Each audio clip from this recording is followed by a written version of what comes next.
હાલ ચોમાસાની સિઝન ચાલી રહી છે. તમારે શું ક્યાંય ફરવા જવું છે? તો કંઈ પણ વિચાર કર્યા વિના આવો અમારી સાથે. આજે અમે તમને એવી એક કુદરતી સૌંદર્યની નજીક લઈ જવાના છીએ જ્યાં અલૌકિક આનંદની અનુભૂતિ થશે. દર્શક મિત્રો, તમે વન ગુજરાત ડિજિટલ મીડિયાના પ્લેટફોર્મ ઉપર નવા છો તો અમારી ચેનલને સબસ્ક્રાઇબ કરવાનું ભૂલતા નહીં, જેથી આવનાર જે પણ સ્ટોરી વિડીયો હશે એ તમારા સુધી સૌ પ્રથમ પહોંચે. તેમજ અમારી સ્ટોરી અને વિડીયો આપને પસંદ આવે તો વધુ ને વધુ લોકો સુધી શેર કરજો. હાલ વરસાદી સિઝન ચાલી રહી છે. તમે જામનગર કે તેમનાથી આજુબાજુમાં ફરવા અથવા નાહવા માટે વિચાર કરી રહ્યા છો તો તમારે હવે ગીરા ધોધ ડાંગ કે સાપુતારામાં ગિરમાળ ધોધ, જમજીર ધોધ, વાંગડ વોટરફોલ, શંકર ધોધ, બરડા ધોધ પર જવાની જરૂર નથી. આપણા જામનગર જિલ્લામાં આવેલ ધોધ એ હાલારની જનતાને આપણી કુદરતી બક્ષિસ છે. જામનગરથી માત્ર 35 કિલોમીટર દૂર સમાણા રોડ પર ખડખંભાળિયા ગામ આવેલું છે. ત્યાં આવેલ આ ધોધની સુંદરતા પણ કઈ ઓછી નથી. ચોમાસાની ઋતુને લઈને સમગ્ર પંથકની હરિયાળી સોળે કળાએ ખીલી ઉઠી છે. ત્યારે જામનગર પણ ભૌગોલિક દ્રષ્ટિએ ખૂબ મહત્વનો જિલ્લો હોવાથી કુદરતે અહીં અફાટ સૌંદર્ય ભર્યું છે, જેને લઈને જામનગરમાં ચોમાસાની ઋતુ દરમિયાન કુદરતી સૌંદર્યમાં ચાર ચાંદ લાગતા હોય છે. હાલ વરસાદી વાતાવરણ વચ્ચે લાલપુર તાલુકાના ખડખંભાળિયા ગામનો ધોધ જીવંત બન્યો છે. ખડખંભાળિયાનો આ ધોધ છે જે અન્ય ધોધની જેમ આ ધોધ મોટો નથી, પરંતુ આ ધોધ ખૂબ જ સુંદર છે. આ ધોધનો આનંદ માણવા લોકો દૂર દૂરથી આવતા હોય છે. હાલ ચોમાસું બરોબર જામ્યું છે. તરફ વરસાદ વરસી રહ્યો છે. જામનગર તેમજ આસપાસના ગ્રામ્ય વિસ્તારોમાં સારો વરસાદ પડ્યો છે. ત્યારે અનેક નદી નાળાઓ ડેમો છલકાયા છે. ત્યારે ખડખંભાળિયા પાસે આવેલ નાગમતી નદી પણ ઓવરફ્લો થતા પહાડીઓ અને પથ્થરમાંથી કુદરતી ઝરણાઓ વહી રહ્યા છે. આ નાના મોટા ઝરણાઓ એક સાથે મળે અને પહાડ પરથી નીચે વહેતા અદ્ભુત ધોધ સ્વરૂપે પાણી નીચે પડતું હોય છે, જેનો લહાવો લેવા માટે લોકોની ભીડ ઉમટી પડે છે. આ ધોધ ખાતે અને એમાંય વળી શનિવાર અને રવિવારની રજાઓમાં તો અહીં પર્યટકો સહેલાણીઓ દૂર દૂરથી આ ખડખંભાળિયાના ધોધ પાસે પહોંચે છે અને અહીં પહોંચતાની સાથે જ આ કુદરતી સૌંદર્યનો અદ્ભુત આહલાદક નજારો માણી અને લોકો આનંદિત થઈ જાય છે. પ્રકૃતિ જાણે સોળે કલાએ ખીલી ઉઠી હોય છે. ધરતી એ લીલુડી ચાદર ઓઢી હોય અને ચારે તરફ લીલી હરિયાળી છવાયેલી હોય છે અને મોરના ટહુકા, પક્ષીઓનો કરલવ આ ધોધ પાસે ગુંજતો હોય છે. તેમજ ખડખડ વહેતા ઝરણાઓનો અવાજ આપણા હૃદય સુધી પહોંચતો હોય છે. આ પ્રાકૃતિક સૌંદર્ય જોઈએ તો આપણું મન મોર બની અને ધનગનાટ કરવા માંડે છે. શિયાળો, ઉનાળો અને ચોમાસું આ ત્રણ ઋતુ છે. આ ઋતુની અંદર શિયાળામાં ખરેખર આપણે ઠંડીનો લાવો લેતા હોય છે અને જ્યારે ઉનાળો આવતા જ આપણે ગરમીથી જે ત્રસ્ત થતા હોય છે, ત્યારે થોડા જ સમયની અંદર ચોમાસું આવતા જ ચારે તરફ લીલી હરિયાળી છવાઈ જતી હોય છે અને ચોમાસાનો વરસાદ થતા જ જે કહેવાય ને કે પ્રકૃતિ સોળે કળાએ ખીલી હોય છે. ત્યારે જો ચોમાસાની અંદર લોકો જે ખાણીપીણી છે તેમજ નાહવાનો છે, લોકો એક લાવો લેતા હોય છે. ત્યારે જો નાહવાના જે શોખીનો હોય છે, જે ફરવાના જે શોખીનો છે, તેઓને કહી શકાય કે જે ગુજરાતના ઘણા બધા એવા વોટરફ્લો છે, પણ જામનગરનો જે ખડખંભાળિયા પાસે આવેલો જે વોટરફ્લો છે તેમાં જે નાહવું છે તે અલગ જ કહી શકાય કે એક લાહવો છે. જામનગરથી માત્ર 40 કિલોમીટર દૂર ખડખંભાળિયા ગામ આવેલું છે અને ખડખંભાળિયા ગામની અંદર એન્ટર થતાની સાથે જ જેમ કહેવાય છે કે જે નાગમતીનું જે પાણી છે, જે પહાડી વિસ્તારનું પાણી છે, તે ઝરણા સ્વરૂપે આ ધોધમાં આવતું હોય છે. ખાસ જો તમારે આ ખડખંભાળિયાના જે ધોધમાં પાસે પહોંચવું હોય તો તમારે એકાદો કિલોમીટર દૂર તમારી ફોર વ્હીલ થી આવતા હો તો એકાદો કિલોમીટર દૂર ફોર વ્હીલ નાખવી પડતી હોય છે અને ખાસ તમે જો ટુ વ્હીલર તમારું બાઇક લઈને આવતા હો તો આ જે વોટરફ્લો છે તેની પાસે તમારું બાઇક છે તે લઈને તમે વોટરફ્લો પાસે પહોંચી જાઓ છો. તો ખરેખર જામનગર તેમજ જામનગરની આસપાસના જે ગ્રામ્ય વિસ્તારો છે તેમના લોકો છે, જે નાહવાના શોખીનો છે અને જે પ્રકૃતિને માણતા હોય છે, એ લોકો ખાસ આ ધોધ આવવાનું ક્યારેય ચૂકતા નથી. અને જો તમે પણ ના આવ્યા હો તો ખરેખર એક વખત આ જે વોટરફ્લો છે તેમની એક વખત તમે મુલાકાત લેજો.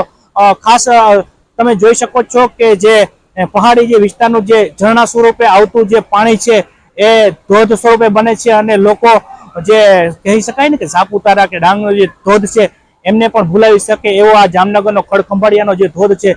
અહીં એક કુદરતી જે વાતાવરણ હોય છે, નયનરમ્ય દ્રશ્યો સર્જાતા હોય છે અને ચોમાસું શરૂ થતાની સાથે જ કહી શકાય છે કે અહીં જે લીલોતરી હોય છે તે છવાઈ જતી હોય છે અને મોરના ટહુકા છે તેમજ પક્ષીઓનો કલબલાટ હોય છે અને અહીં જે ઝરણાનો ખડખડ અવાજ હોય છે ત્યારે અહીં આવી અને નહાઈ અને સાથે સાથે કોઈ નાસ્તો છે કે કોઈ ભોજનની વ્યવસ્થા હોય તો અહીં ભોજન કરવાની પણ એટલી જ મજા આવતી હોય છે. ત્યારે લોકો છે અહીં આ ધોધમાં આવે છે અને એક નાહવાનો લાવો લેતા હોય છે અને એક કુદરતને ખોળે લોકો અહીં પહોંચી જતા હોય છે. ત્યારે તમે પણ અચૂક આ ધોધની મુલાકાત લેજો.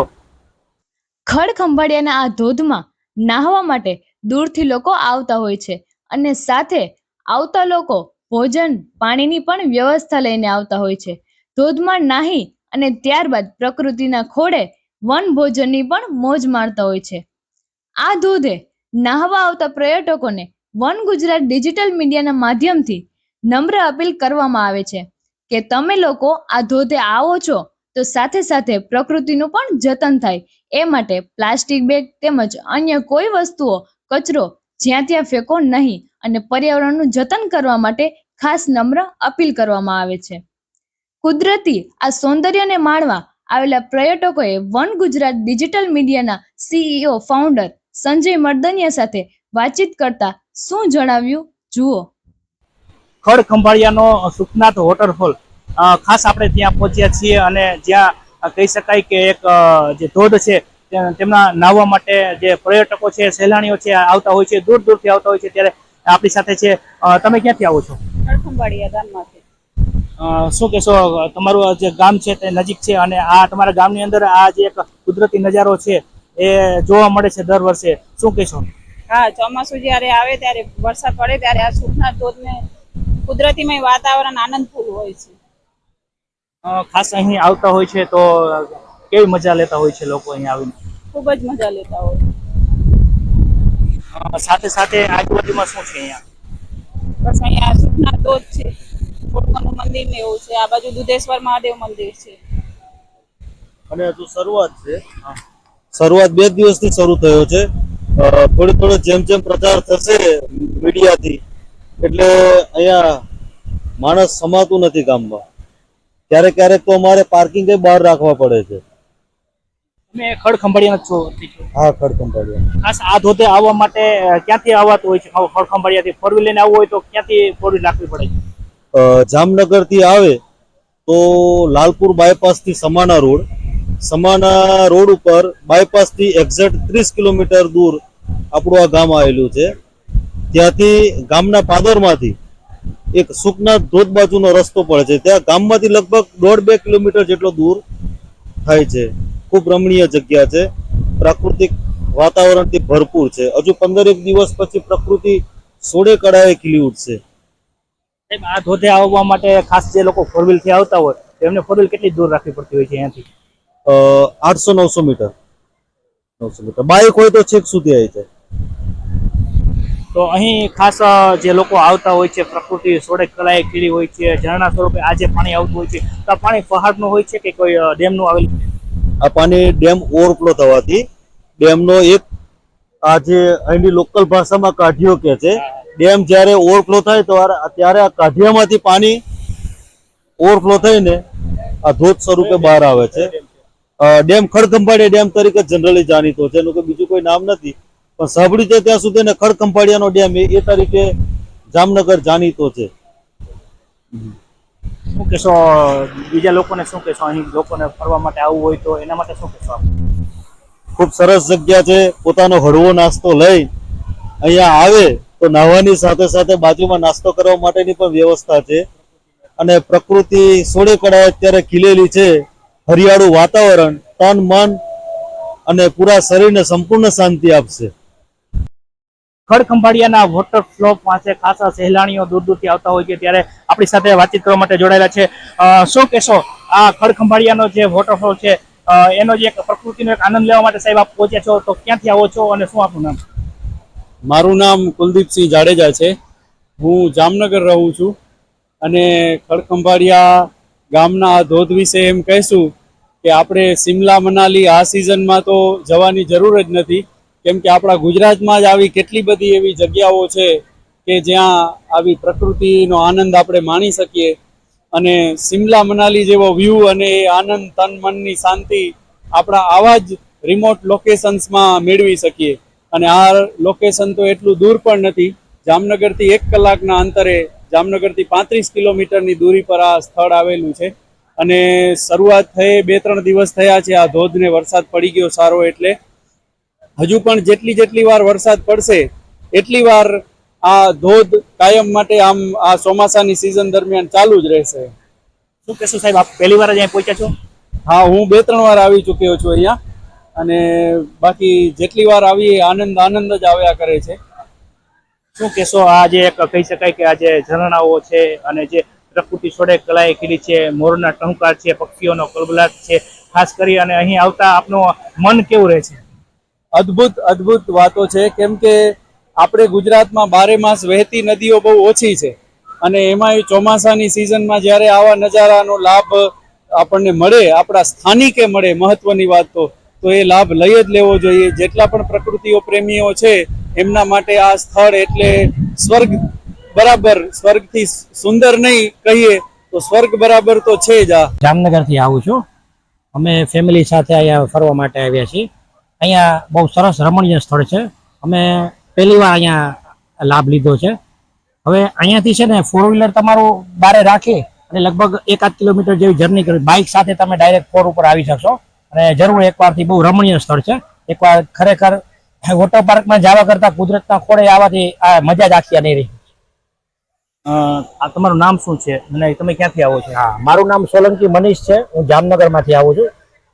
અને અહીં આવતાની સાથે જ આપ જ્યારે ખડખંભાળિયાથી એન્ટર થાવ છો ત્યારે અહીંથી જે ગ્રીનરી છે, જે એનું જે પ્રકૃતિ નજારો છે, એનું શું કહેશો આપ?